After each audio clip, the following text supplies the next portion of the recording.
Please join me in welcoming Martha Raddatz, David Ignatius, and Steve Clemons.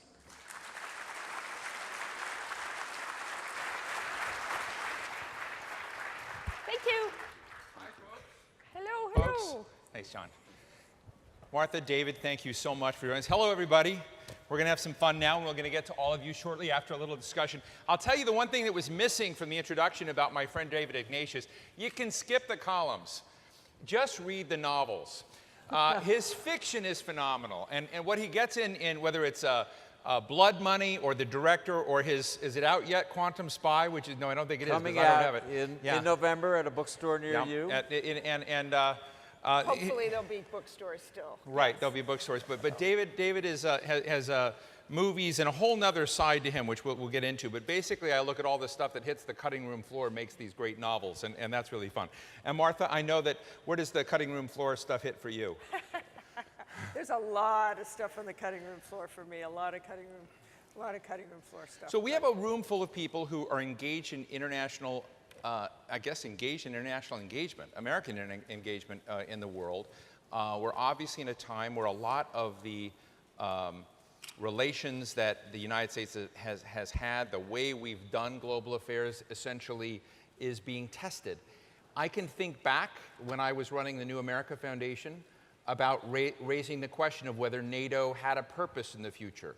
I can remember back from folks I knew who were you were just did a eulogy for Zbigniew Brzezinski and have engaged people like Henry Kissinger when normalizing to China was an incredibly avant-garde and brave moment because most of this town was fixated on Taiwan as being the leading. There have been times where there have been big transitions before. So I just want to ask both of you just to start out, is there anything potentially positive about the way President Trump is engaging foreign policy right now that we may not be seeing that easily? Martha?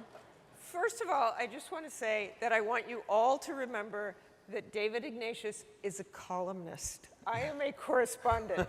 So sometimes I think when you're on with a columnist who can say anything he wants and give any kind of opinion he wants, that I will either come off as stupid or just boring. So hopefully it's Neither not one of which of those is true. So what can you see in the foreign policy realm that's positive Right. and interesting? And I would say that everything is just thrown up in the air. And I think of it as sort of ripping up every single paper, throwing it up in the air, and now none of us are not sure how it lands. None of us are not sure that the jigsaw pieces will fit together in the end.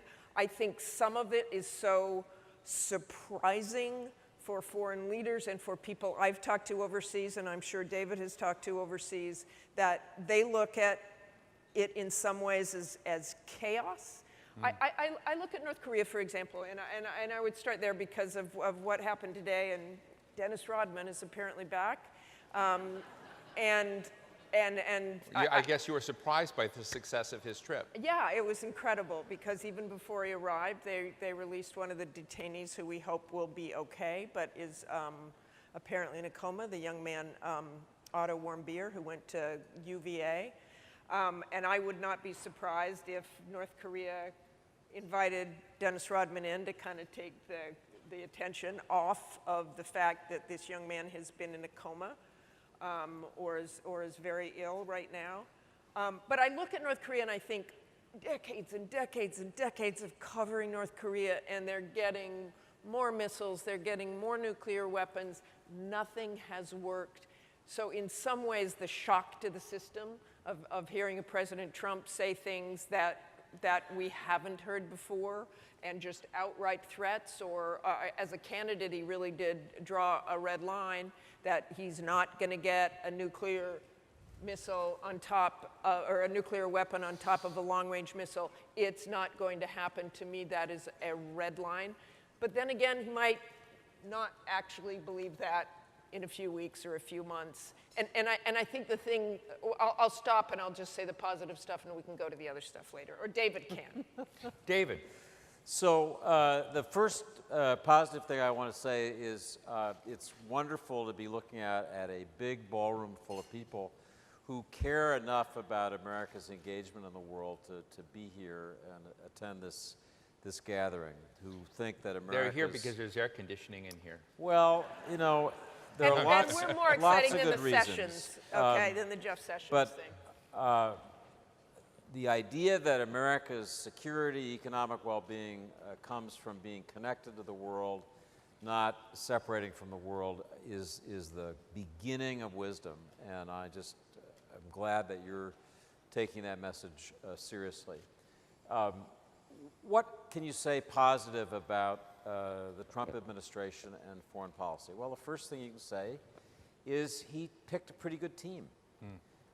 These are people that I generally respect. I've known General Mattis for many years. I've traveled with him since he became Secretary of Defense. I think very highly of his judgment, his experience as a leader in combat.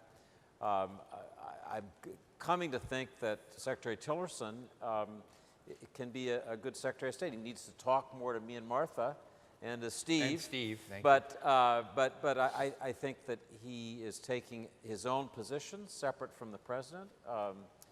This week's big flap about whether to support Saudi Arabia and the UAE against Qatar, Secretary Tillerson is taking a very independent line of the White House, arguing, I think, with the president, and that shows strong character. I think, again, H.R. McMaster, somebody I've known in Iraq, then in Afghanistan, as Martha has, and I think highly of him. And the final thing I'd say is that I think that Donald Trump wants to be a good president. I think sometimes he's been his own worst enemy, but you'd have to be crazy to get elected president and not want to make an impact for the good.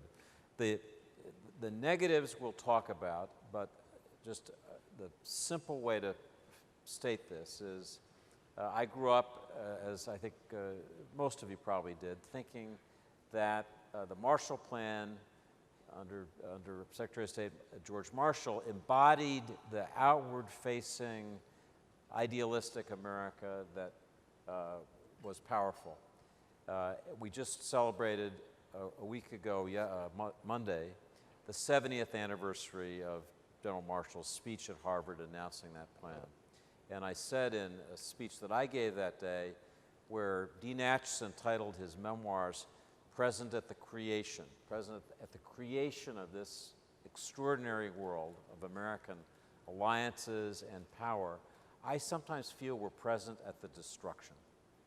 And that bothers me more than I can say, and that's why I think when people like you decide to fight back and say, no, we need more money for the State Department, we need more American involvement in the world, I think, thank goodness. So when you both, I like how you framed it, David. You talked about General Mattis, you've got John Kelly, H.R. McMaster, Rex Tillerson, and others that are obviously global engagers.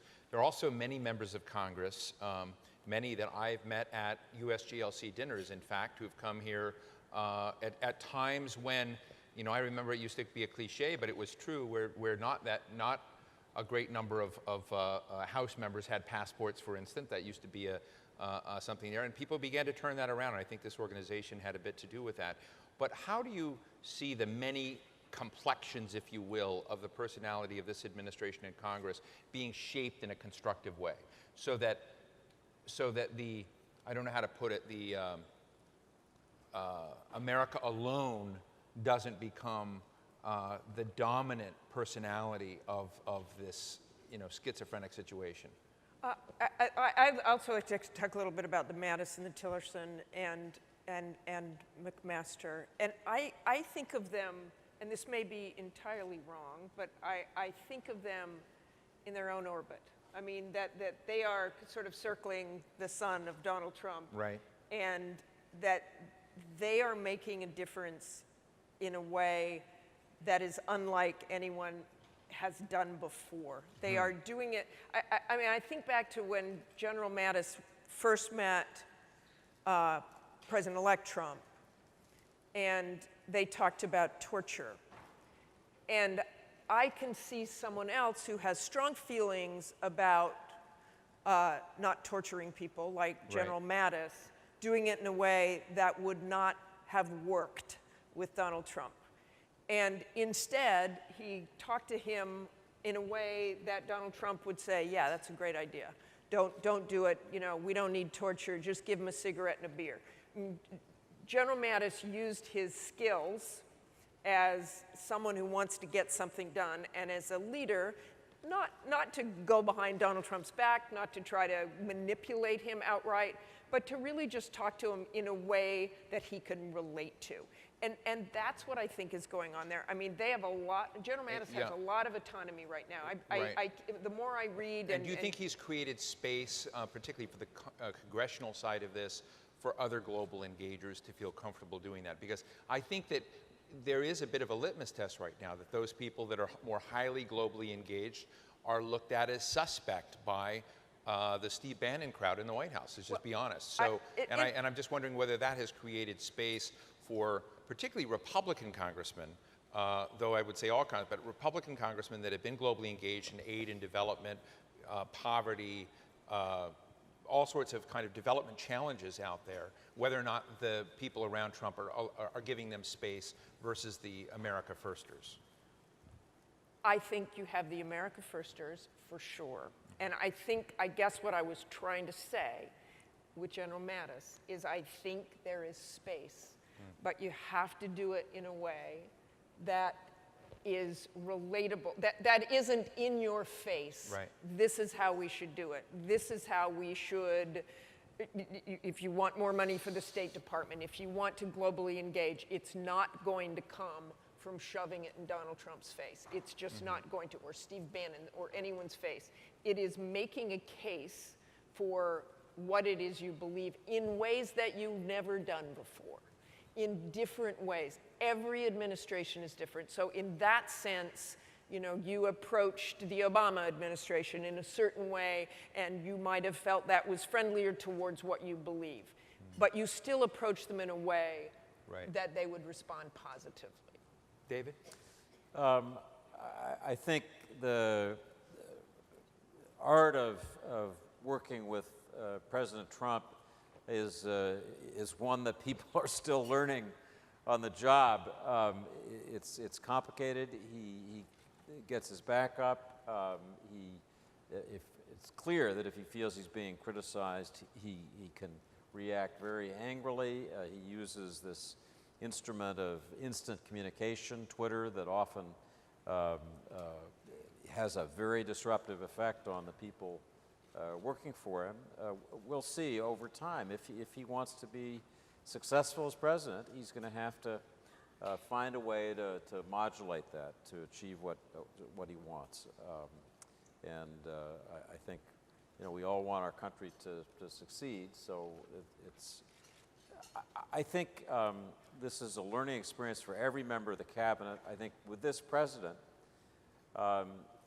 people, even at the highest levels of the cabinet, have realized they don't want to get too far out ahead of the boss. It's a sure way to get in trouble. And so people have been tentative. I think that's probably one reason that Rex Tillerson has been much less interested in using the instruments of communication the State Department has, because he wants to make sure he's not out ahead of the White House, that he's not out of sync. He also seems to be listening, which I think is a terrific thing for someone new to government. I mean, he does seem to be taking his time, absorbing. I mean, he's much more out there now, but he really did step back for a while and listen and understand what it is his role is and how he's doing it. I know General Mattis today on the Hill was saying there's no space between what everybody's saying. I'm not sure that it appears that way to me, especially on Qatar. But I think, you know, I think everybody is learning. And How would you grade, David, the congressional side of this? You and I both travel to global conferences quite a bit, and it occurs to me that some of the names that we've seen just in the past year at things you and I have been together are people like Jeff Sessions, Tom Cotton, often traveling with John McCain, of course the Democrats, Tim McCain, Jeanne Shaheen, Joe Manchin, others out there. But I've been impressed that even with folks with whom he wasn't on the same page, John McCain saw it as part of his duty and obligation to bring along and help give Tom Cotton experiences, or give Jeff Sessions, now the Attorney General, more exposure on the international scene. How would you grade the robustness of international engagement in the Congress today, given Well, who the I president is? I wouldn't give it as high a grade as I'd like. I mean, it's barely a B, maybe a gentlewoman's C. And I think you need to hold their feet to the fire. I think this group needs to say to members of Congress, you know, there are a lot of jobs that are depending on your keeping us, our economy, our businesses engaged in the world. And, you know, I think that inevitably that's what gets members of Congress attention, or is pressure from their constituents, pressure from voters. You know, I am a believer that our economic future, our ability to grow, thrive as an economy, you know, put people in Michigan and Ohio and Pennsylvania and everywhere else to work requires being fully engaged in the global economy. I just came back from a conference in St. Petersburg where Vladimir Putin and Prime Minister Modi of India were talking about the world economy. And all they wanted to talk about was, we are an IT economy. We're focused on the future. We have young, bright people jumping into these areas. I didn't hear a word about how we're going to rescue manufacturing or our coal mines, or we're rebuilding them. I'm sorry, I didn't. So, you know, the counter pressure to say, got to stay engaged, got to keep looking at the future, where our future prosperity is. I think Congress needs pressure, because it hears a lot from people who say, you know, bring back what I lost. Martha, you've covered so many humanitarian crises around the world, and we're probably, at least within the last century, probably up at one of the highest points we have in terms of displaced people in the world, and real human trauma. I mean, and you're such an incredible storyteller, grabbing those stories. How would you frame the humanitarian trauma the world is experiencing right now and create a context that folks in the audience could use in their own storytelling? I think, to me, and I was just thinking as I was listening to David and thinking about Congress and thinking about President Trump and what affected him more than anything this year in foreign policy. And that was seeing the images of the chemical weapons attack in Syria. The babies. The babies. And to me, the most powerful thing you can do in explaining humanitarian crisis is to hear the stories of it, is to see the images, of to tell those stories in ways that people can relate to. Donald Trump related to that, I am convinced, because he is a father and a grandfather. And all of us can relate to that in those ways.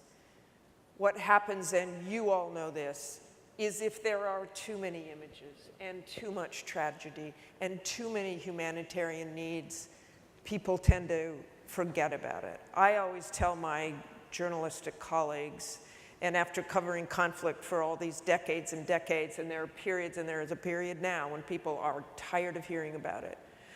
When I hear we lost troops in Afghanistan this week, 3 soldiers, I'm sure most Americans didn't even realize we were still there. But it is my challenge and David's challenge and your challenge to remind people in power that this continues. And if they don't hear it the first time, figure out another way to tell those stories. And I'm looking over at Marty Dempsey over there and know that he had a box on his desk of the names of everyone he'd lost while he was a commander or while he was chairman of the Joint Chiefs that said on the top, "Make it matter." And I remember those words from him when I try to tell stories of humanitarian crisis. As a young reporter, the first big international story I ever covered was the famine in Ethiopia. And it changed me as a human being. Wow. And walking around and seeing people dying in front of me. And I remember walking over to the side after just a harrowing day, and I was really a young person from Boston. I'd never seen anything like this. I never imagined how vast it could be. And I started crying over by myself, and I thought, I'm never going to do that again. I have no right to cry. They're suffering. What I need to do is tell these stories, is to make it matter, is to let people in power know that those things, and globally engaging in our place in the world, is so important because of those people, and because what I meant, even walking around among those children and mothers who were trying to give me their babies, that they looked to me, and in that part, not as a journalist, but as an American, as someone who had the power to help them. You know, there's, just before we leave, then, thank you for sharing that Thank you. powerful story. One of the complexities that I feel personally when I travel abroad and ask about this is the tension between America wanting to stand for certain values in the world, to help people in the world, versus a kind of self-interest that if we don't do the right thing in Ethiopia, if we don't do the right thing with Ebola in Liberia, if we don't do the right thing with Zika, those things that seem external are actually going to hit us. In other words, there is a self-interest dimension that I should say may be very important and maybe sound less philanthropic, but I sort of see in this America First moment we're in a disregard for the many kinds of pathogens. I was with Anthony Fauci this morning, who's one of the great health people in the world who probably has saved millions and millions of lives, but talking about the external is really more internal than anyone knows. And do you experience that? Why aren't we able to make that case more strongly than we've been able to? Well, I guess I think that the storytelling has changed, and that the message is changing so subtly to exactly what you say. I mean, there is self-interest, and I completely understand it. We completely understand that if you've got a country that the economy is not doing well, or people are not doing well, or people are losing their jobs, you're going to think of yourself first.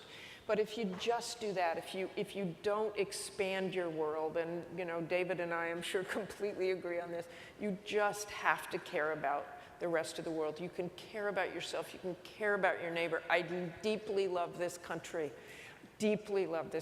and I feel in my heart and in my gut when people are suffering here as well. But I think to be in greater good, you have to do that. Yes, you can make, if that's the way to make people care about it, that it matters to them, I'm going to make them care about it because it matters to them as well. But you cannot shut off the rest of the world. Okay.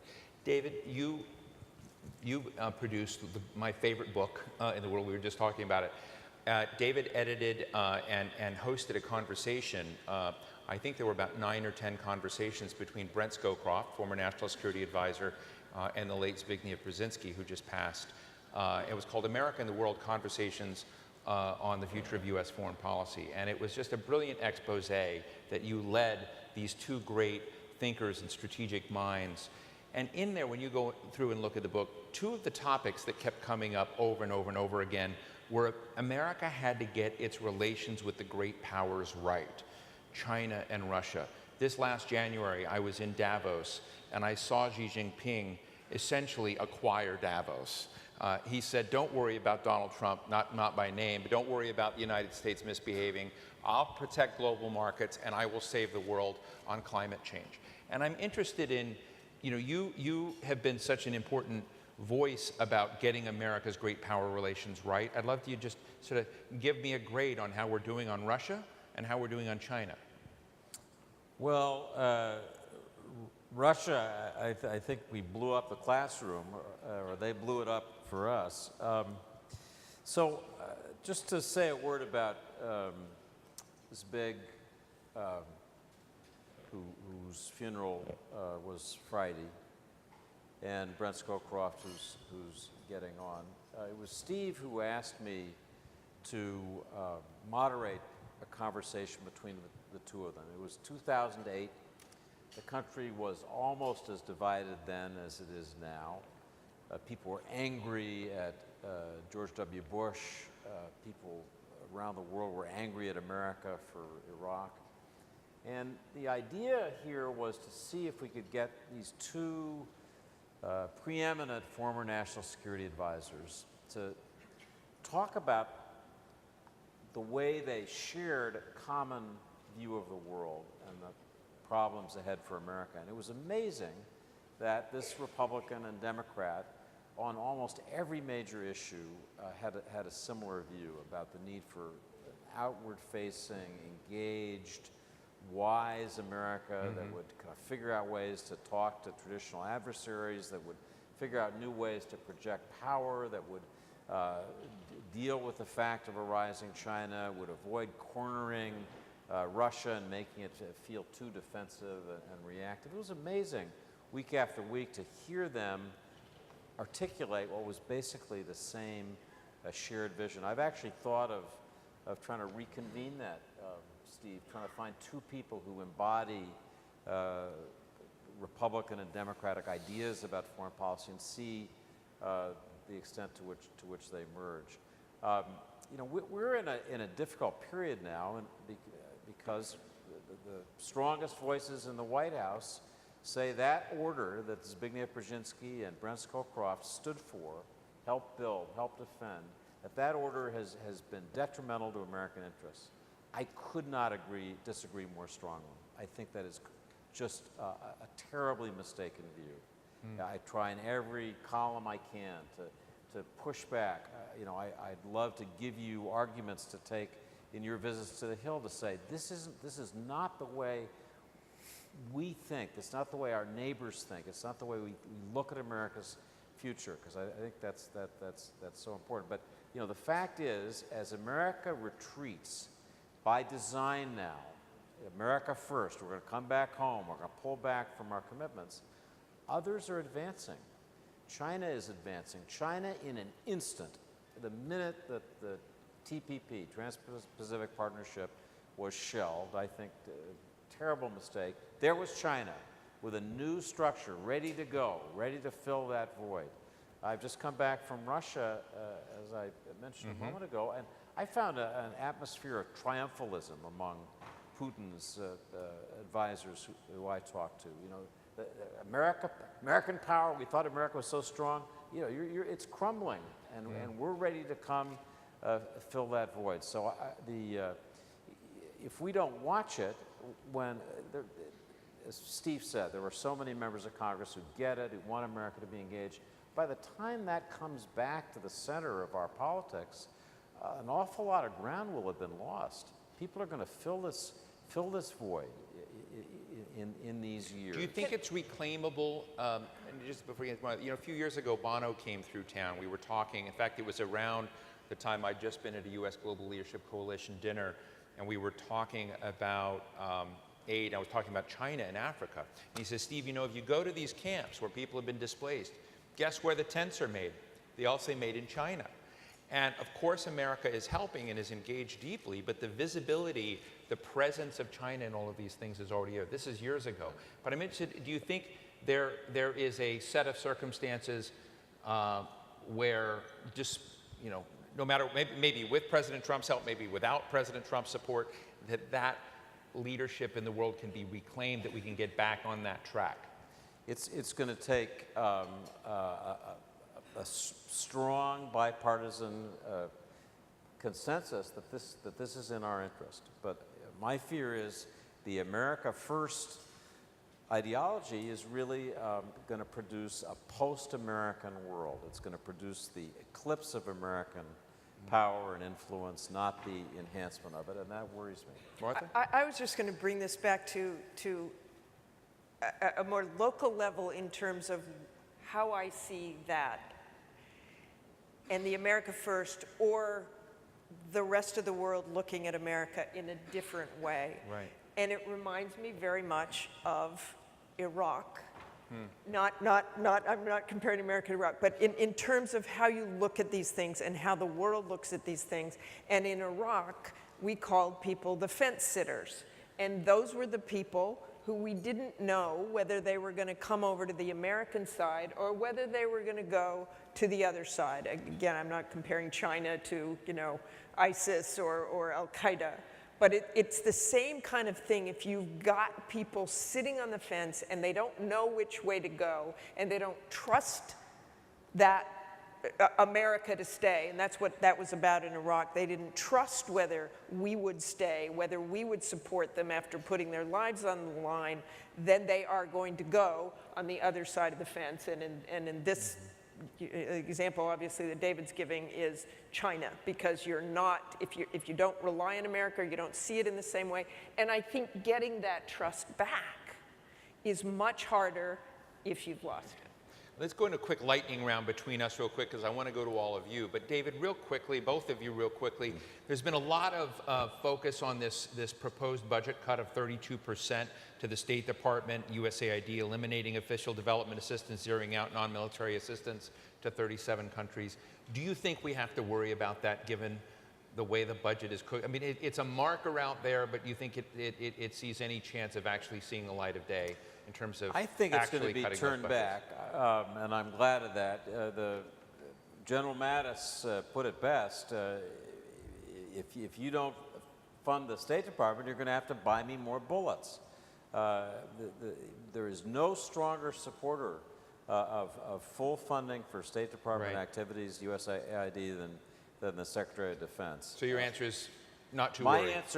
My answer is it's going to take a lot of pushback. I mean, this White House means it. And I'm not sure that Tillerson himself, I mean, you know, the person you need to push is Secretary Tillerson. Martha? And you can't say over and over again, there's no military solution for this if you don't have something that's not a military solution. You can't operate that way.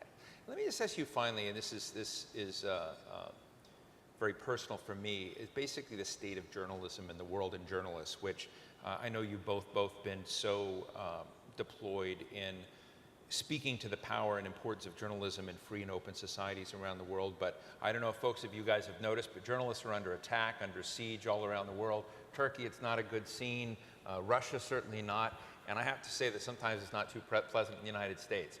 So just in this, as we're talking with our friends that are internationally engaged, how do you, what do people need to hear about the role of journalism that the two of you represent that mainstream society may not be getting? There are such courageous people around the world. A few of them are American. Mostly they're people from around the world who are risking their lives every day to try to tell the truth.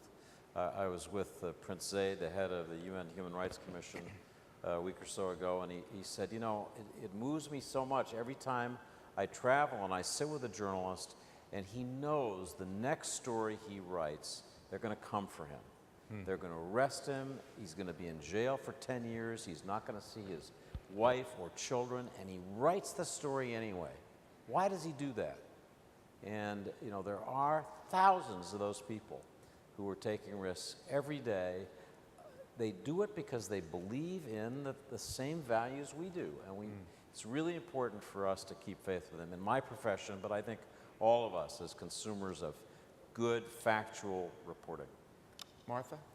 I suppose I could go on and on and on about this. I have a feeling I would be preaching to the choir here. The importance of a free press cannot be understated. I think when the media first started being attacked, and some of us personally, it was so shocking. And I think right now we have gotten on an even keel. We know what our jobs are. You don't take it personally. You just keep, as the Society for Professional Journalists say, improve.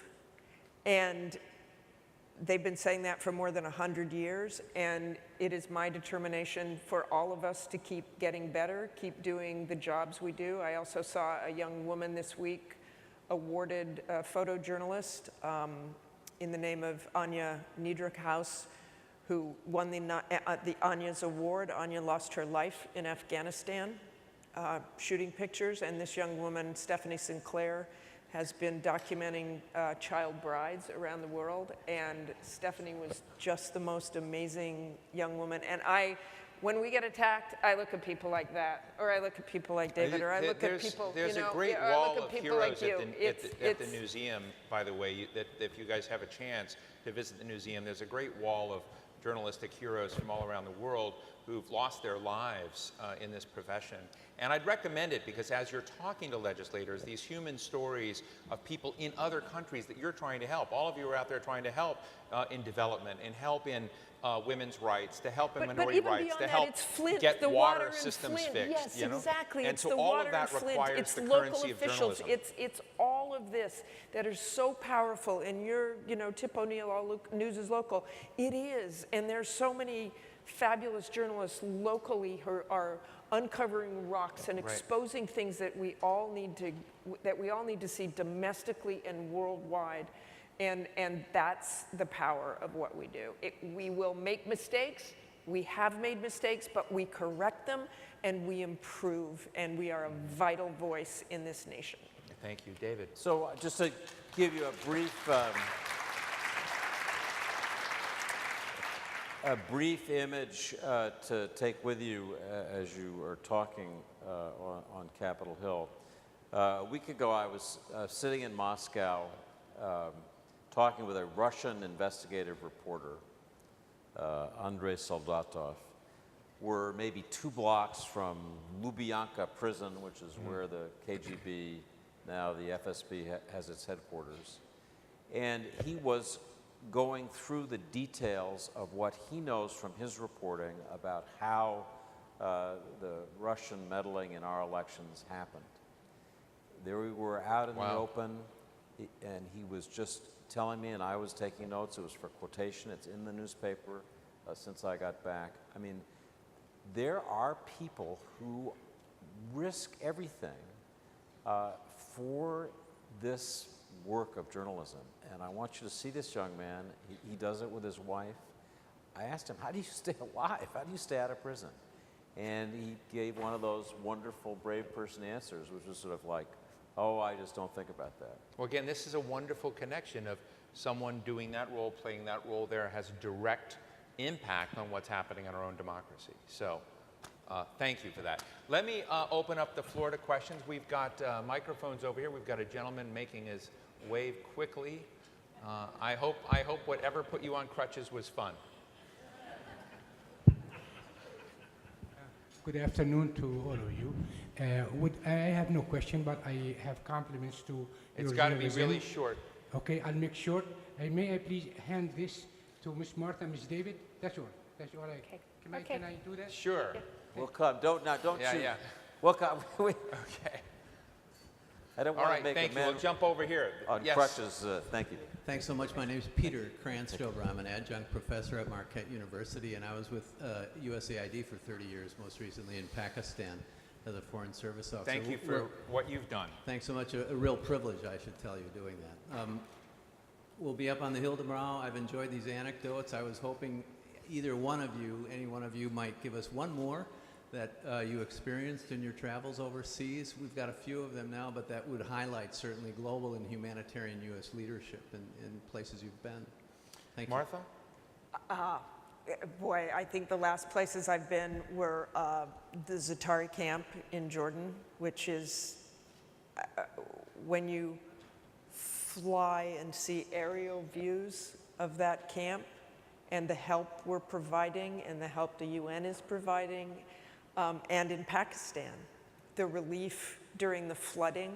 I mean, that's when those relationships are really made, when it's not just in a conflict, that it is when there is a flood and we can go in and there's nothing in our interest except to help people in those countries.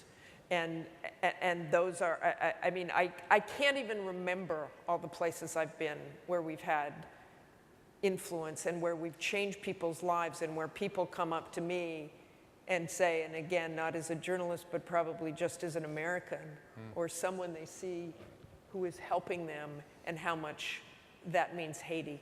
I mean, that was David? extraordinary. So I'll just describe something I saw 2 weeks ago on my way to Moscow. I was in Yerevan in Armenia, and I was hosting, I was the MC for an award ceremony giving out humanitarian awards. There were 5 finalists, each of them in Afghanistan, Somalia, Congo, doing the most heroic work to try to save lives, try to maintain values, dignity. The winner of this prize was an American surgeon named Dr. Tom Katina, who is in South Sudan, who has been there for 17 years. He is the only doctor, only surgeon for more than 500,000 people in the Nuba. If you can imagine, one surgeon for 500,000 people. And he told his story to this audience. It was broadcast live on Armenian television. And the next day he was walking down the street in Yerevan, and somebody said, "Oh, that's Dr. Tom." You know, so everybody called Dr. Tom. And so people began pointing and stopping, and then somebody started clapping, and then the whole street started clapping for this American surgeon who was doing that work, you know, in the Nuba Mountains, bringing health care to people. So I thought, okay, that's Right. what we want to be doing. No, Can I tell one just quickly? Yeah, sure. I love this. You hit a nerve. Yeah. I love this because it was in Afghanistan, and some of you may already know this, but the sign of a successful school in many places is that the chairs are on the roof. And I went to a school that some Americans were helping build in Afghanistan, a very rural part of Afghanistan. And I walk up, and all these chairs are on the roof, and they're bundled in things and stacked up. And I said, "What?" He goes, "Oh, no. That's the sign of a successful school because there's so many kids now going to school. We don't have room for the chairs in the classroom." So they had to bring them to the roof. And that's the kind of wonderful stories we see. I'm just going to use the chair's prerogative here to put just two quick things on the table. Those were wonderful stories. But one of my heroes out there is a guy named General John Allen. Some of you may know him. He was our commander in Afghanistan. But well before that, 12 years ago, he was responsible for the response of the U.S. side to the great tsunami in Southeast Asia. And the United States went in there. We deployed health, we shipped, but we basically had to take over a bit of those governments. Everything was blown away by that tsunami, and upwards of 250,000 people killed in one natural act. And the United States did this in a decisive but a humble way. And you go back there today. You go to Thailand. You go to East Timor. You go to parts that were hit in Indonesia, and the United States is loved for that. And it's just one of the things that we got really right. So I would just sort of put that out there. That capacity of having gone to be with other countries in their dark hour is an amazing moment. And I think that's one of the big challenges today, because I think a lot of our allies today question whether we will be with them in their dark hour or time of need. And I think that shakes, that losing trust among allies or closest allies is a very, very important moment. But we weren't necessarily just helping allies in the tsunami relief. We were helping people in need, and I think it's an important lesson. Hi. Hi, I'm Rachel Carrillo. We're going to do lightning round, so fast. Okay, Yeah. lightning round. Rachel Carrillo from Colorado International Development Digital Ambassador. Got it. How about it? You just talked about where we're losing trust. Where do you see we're gaining trust? And thank you all for being a vital voice. Thank you so much. Are we gaining trust anywhere, David? Quick answer. I think we gain trust, especially one by one. I think our government is on its back foot in terms of the programs I'd like to see us doing, but around the world there are so many hundreds of thousands of young people. My daughters are among them. One daughter's been living in Shanghai the last 3 years, another daughter who spent a year in Rwanda as an infectious disease doctor. So, they multiply that. Right. Every young American I run into either is involved in or wants to be involved in the world, and I think, that's my honest answer. So people to people builds The difference trust. we're making is the people who show the world who we are, what our values are, in ways that have not changed at all. Thank you. Yes, ma'am. Thank you. First, I want to thank you all for coming today and sharing your great knowledge. It really is a privilege for us. I am a 20-year elected port commissioner at the Port of Tacoma, Washington, and a managing member for the newly developed Northwest Seaport Alliance, which handles all the cargo in the Puget Sound between Seattle and Tacoma. Here's my question.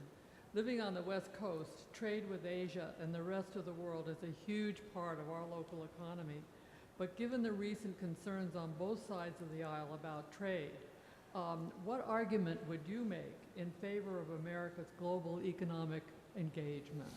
I'm going to let David do that. I'm going to let David do okay. that because an Short argument form, to we've just make got a few the minutes. columnist thing. Let's go with them. The argument I would make is that this American-led trading system has brought a level of prosperity to our country, even granted that some people have been left aside, that is the miracle of my lifetime, and we don't want to let that engine run down. Great. Yes, sir. Given the rise of isolationism and America First, what are the arguments that we should make to the general American population as to why engagement in the global economy, the world, is important? Martha?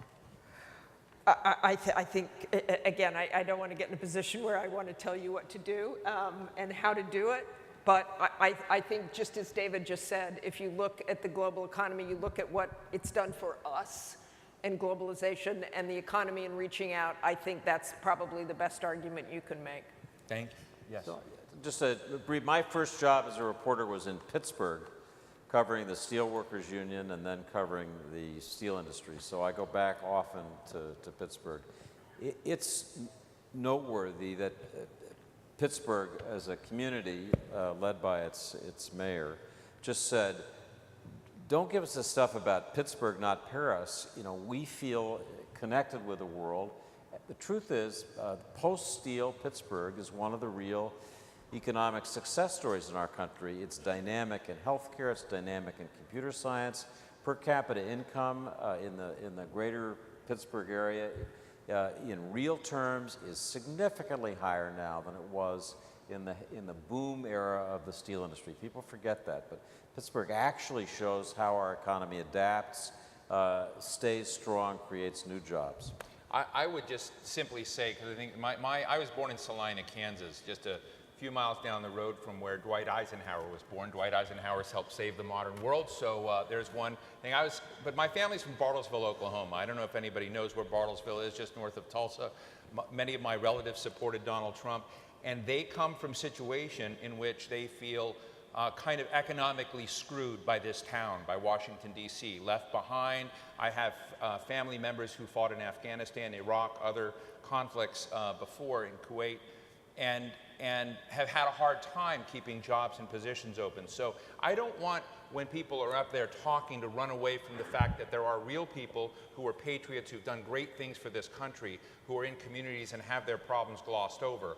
But it is very important to kind of reconnect American engagement in the world to their welfare as well. And I think that's a positive message that shouldn't be glossed over, that we shouldn't lose track of. It's very possible, and there are great international strengths, just as David was saying, people-to-people programs, exchanges, investment coming into Bartlesville, Oklahoma, which is, you know, an oil and gas town, and changing the dimension of that. There are more and more of those stories. We're just not very literate in telling them. So I just want to put that, you have a vital role in small town America in finding those little gems of stories and making them aware to your legislators and others of the great things that are happening. And I guarantee, whether it's the Rotary clubs or whatever organizations, small colleges, they all have international programs, just as David said. We'll take the last question here. I apologize, we're just out of time, so last question here. Yuri Kunza with the Hispanic Chamber in Nashville, Tennessee. And my question is, American businesses and universities, such as the ones in Tennessee where I live and work, are increasingly partnering with the U.S. government and NGOs to help solve the world's biggest challenges. How can we utilize these partnerships, utilize American innovation to drive global development abroad and empower and benefit the businesses here at home? So I'm going to put this into David's corner. That will save you stress. Chief Reporter David. The program you described sounds like exactly what we should be doing. Getting local businesses in networks that have global connections that can make the argument. I mean, this is an interconnected world, like it or not, and I think people. As much as people might want to run away from it, it is not possible. So the question is how to make it work for our country, for our people, and how to convey that message to Congress. Good luck in the conversations that all of you have over the next day or two. Very powerful. I'm going to ask Martha the last question. As we close, I want to thank you all for being with us today. Martha, the next time you moderate a presidential debate, which you do often, what will be the question that you pose to the candidates on this front, on global engagement? Well, heck, Steve, right? Where will we be in 3 or 4 years? Or if the campaign's already started, right? I think you just have to basically ask what the effect is of what each candidate has done. How do you see what you have done having an effect? What impact has that had on the world? And are you satisfied with where you've left the world?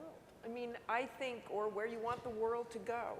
They have to be, the first paper I ever read that somebody gave to me about the world and about foreign policy, and I was just starting to learn about it, I remember saying to this person who's a very prominent person now in the foreign policy world, but what about the people? And I think there wasn't a mention of people and how it really affects people at home and overseas, and that's what I would ask the candidate. I just want to say you heard it here first. When you watch the presidential debates, that's what you're going to hear from Martha Raddatz next time. Please help join me in thanking Martha Raddatz and David Ignatius. Thank you. Thank you both very much. Well done.